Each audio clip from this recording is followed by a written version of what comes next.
Gracias, señora presidenta. Señora ministra, el sector turístico, la hostelería, el comercio está sufriendo una crisis sin precedentes en la historia de España, una situación provocada por el virus, pero agravada por su gestión y por la gestión de este Gobierno de la ruina. Improvisación en la toma de medidas por parte del Gobierno, la declaración de un estado de alarma inconstitucional que prohibió trabajar a los españoles, cercenando derechos y libertades y condenando a gran parte del tejido empresarial a su desaparición. Ministra, pedimos su comparecencia para que diese explicaciones y no ha tratado ninguno de los puntos que le solicitamos. Eso sí, ha venido a hablar de su libro, ha venido a decirnos, y cito textualmente, que la economía española responde con solidez. Ha dicho y ha hablado de recuperación de la actividad económica y ha hablado de crecimiento. Y tengo que decirle que la Comisión Europea prevé que España sea la última de los 27 de la Unión Europea en crecimiento económico acumulado en 2023. Así que cuando habla de crecimiento, no sé a qué crecimiento hace referencia, quizás a este Gobierno mastodóntico, quizá a los asistentes y asesores. Háblele de crecimiento mirándole los ojos a los trabajadores que han sido despedidos. Hable de crecimiento a aquellos que han cerrado su negocio. Hable de crecimiento a aquellos que no saben si seguirán trabajando porque las ayudas no llegan. Háblele porque resulta que su Gobierno le sube la factura de la luz, la cesta de la compra, los hidrocarburos, hay una inflación desbocada, una reforma laboral mal vista por el sector y esas ayudas que no llegan. Y no llegan, y lo sabemos porque nos lo dicen los autónomos y porque lo vemos en prensa. Hemos leído recientemente que las comunidades autónomas han devuelto al Tesoro Público más de 776 millones de euros de esa línea de ayudas que parece que iba a llegar a empresas y autónomos. Claro, eso pasa cuando se aprueban reales decretos que son discriminatorios porque generan desigualdad entre las comunidades autónomas, y eso pasa cuando se aprueban reales decretos que son excluyentes porque dejan afuera mucho y porque tienen tantos requisitos que lo hacen inalcanzables. Tenemos un Gobierno, además, que desprecia con declaraciones indignantes y muy irresponsables al sector turístico. Y le recordaré siempre las declaraciones de su colega Garzón cuando habla del turismo como bajo valor añadido. Le recordaré el ataque a la industria cárnica, también del ministro Garzón, que viene que come jamón después de la feria, cosa que está estupendo, pero tiene que ser más coherente, porque es un ataque a los agricultores españoles y porque no se puede decir que la carne española es de mala calidad. Y también me recordar sus ataques porque es indignante cuando les dice al sector que el ICO es una ayuda directa y cuando ellos no paran de decir que el ICO es endeudamiento. Y le voy a recordar también su discurso de odio, porque siempre le recordaré cuando usted dijo o acusó a mi formación de esa amenaza de muerte a la democracia. Y es su Gobierno el que negocia con los enemigos de la nación y los menos Señoría, democráticos. lleva 3 minutos. Sí, perdón, gracias. Es un Gobierno que desprecia el sector turístico, que ataca a la industria cárnica, que abandona a los transportistas, que pacta con los enemigos de la nación. Es un Gobierno que miente a los españoles y es un Gobierno que tiene los días contados. Por el mismo grupo parlamentario, María Figaredo. Muchísimas gracias, presidenta. Muchísimas gracias, señora ministra, por su comparecencia, que bueno, realmente es muy interesante, da algunos datos que son efectivamente interesantes, pero sin embargo creemos que bueno, una parte, sobre todo las premisas de las que arranca, son creo que erróneas en el mejor de los casos, porque los datos de crecimiento que nos ha dado, y habla usted en concreto de crecimiento robusto y nos sitúa en escalafones altos de la Unión Europea, bueno, me da la sensación de que son variables esos datos y no son realmente los que publican los principales organismos públicos, porque cuando la Comisión Europea, y es un organismo que ustedes citan en muchísimas ocasiones, en febrero preveía que el PIB de España iba a crecer un 5,6%, menos del 7% que había previsto el Gobierno en origen, 5,6% en febrero, y la inflación un 2,8%. Ahora en mayo ha tenido que rebajar el crecimiento de España a un 4% y ha tenido que incrementar la previsión de la inflación a un 6,3%. Y esto lo ha hecho la Comisión Europea, que es un organismo al que, repito, ustedes acuden en innumerables ocasiones. El Banco de España ha recalculado el crecimiento del PIB de España a un 4,5% y el organismo de análisis de BBVA en el 4,1% para el 2022 y en el 3,3% para el 2023. Es decir, que son unas previsiones que revisan a la baja las que en origen había hecho el Gobierno y que desde luego no son para nada optimistas. Entonces, cuando usted hace ese análisis y considera que la economía española crece de forma robusta, no podemos más que dudar de los datos que debe usted estar manejando.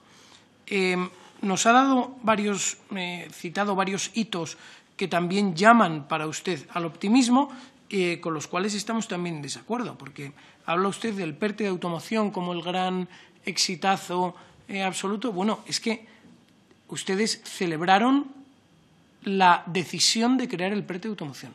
Celebraron después la petición a Bruselas de permiso y autorización para el PERTE de automoción. Celebraron también la redacción del primer borrador del PERTE de automoción. Celebraron también la presentación de las bases para su aprobación. Celebraron también la convocatoria. Llevan celebrando 1 año y medio el PERTE de automoción y las empresas del sector han olido 0 euros por el momento. 0. En una carrera a contrarreloj. Y la realidad es que las empresas del sector van a acabar quebrando para antes de que ustedes hayan resuelto, no concedido, resuelto la concesión de las ayudas derivadas del PERTE. Ya no le hablo del PERTE naval, del PERTE agroalimentario, que ni siquiera han redactado, aprobado, publicado, concedido, convocado. Nada. En el más avanzado, el sector no ha olido ni 1 euro. Ya no lo quiero contar los otros, aparte de que el PERTE de naval, en concreto, va a llegar para un sector desaparecido, porque le recuerdo que la fábrica de Puerto Real de Navantia lleva 1 año y medio sin nada de trabajo, absolutamente paralizada. La maquinaria está oxidándose allí, sin ningún uso de ningún tipo. Y por último, habla usted también del foro de alto nivel de la industria, pero es que le presentaron el borrador del documento que usted se comprometió a aprobar en octubre-noviembre del año pasado. Y el documento sigue durmiendo el sueño de los justos. Entonces no entendemos muy bien a qué viene su triunfalismo y su optimismo cuando todos los datos objetivos invitan más bien al pesimismo. Espero que en su réplica nos pueda aclarar todas estas cuestiones. Muchísimas gracias. Gracias, señoría. Por el Grupo Popular tiene la palabra Tristana. Muchísimas gracias a la mesa y a los portavoces por su comprensión y a la señora ministra. Y le adelanto mis disculpas porque justo me coincide con una ponencia de una ley, entonces tengo que escaparme, pero atenderé con muchísimo interés en diferido a la respuesta que nos dé, porque desde luego, como ha hecho ya, seguro que toca temas interesantísimos de las preguntas que les planteamos. Señora ministra, ha tocado muchos puntos y ha dicho usted que la receta de su Gobierno es cumplir y actuar. Bueno, es que la receta de su Gobierno es endeudarnos, porque absolutamente todos los planes que han propuesto se basan en el endeudamiento, en todos los aspectos. Endeudamiento público y endeudamiento a los entes privados de nuestra economía.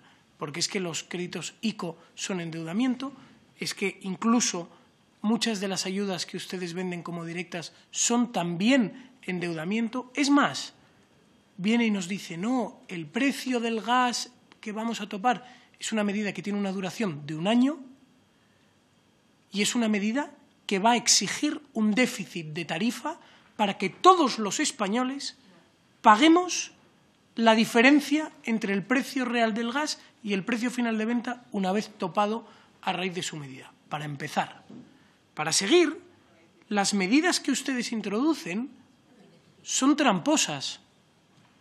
Porque cuando usted viene y nos dice el plan de consecuencias de la guerra, que es el Real Decreto 6/2022, lo primero no es de consecuencias frente a la guerra, porque ustedes atacan muchas de las cuestiones que ya estaban presentes en la economía española en diciembre del 21.